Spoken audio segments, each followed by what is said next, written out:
शनेश्वर देवस्थाननी आजपासून म्हणजे 1 मार्चपासून शनिदेवाला जे अर्पण होणारं तेल आहे ते खाद्यतेल असावं अशा प्रकारचा निर्णय घेण्यात आलेला आहे। खाद्यतेल का असावं की मधल्या काळामध्ये अखाद्यतेल हे शनिदेवाला अर्पण करण्यासाठी लोक आणायचे आणि भविष्यात शनिमूर्तीची झीज होऊ नये ही काळजी देवस्थान विश्वस्त मंडळाने घेतलेली आहे। आणि इथून पुढं शनिदेवाला नामांकित कंपनीचं जे खाद्यतेल आहे की त्याच्यावरती सर्व त्या बॉटलवरती सर्व असलं पाहिजे, व्हेजिटेरियनचा सिम्बॉल असला पाहिजे, एक्सपायरी डेट असली पाहिजे आणि ते ऑइल म्हणजे ते तेल कुठल्या पदार्थाचं आहे म्हणजे सोयाबीनचं आहे की शेंगदाणा आहे की करडी आहे ह्या प्रकारचं त्याच्यावरती सगळं लिखित असलं पाहिजे अशा प्रकारचा निर्णय घेण्यात आलेला आहे।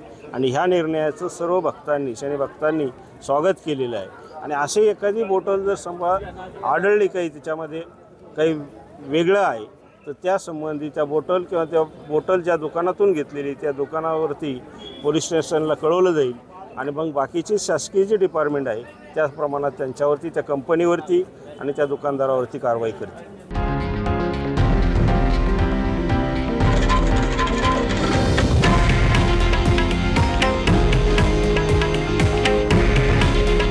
हे आहे देशातील नंबर 1 न्यूज नेटवर्क आणि आपण पाहत आहात TV9 मराठी।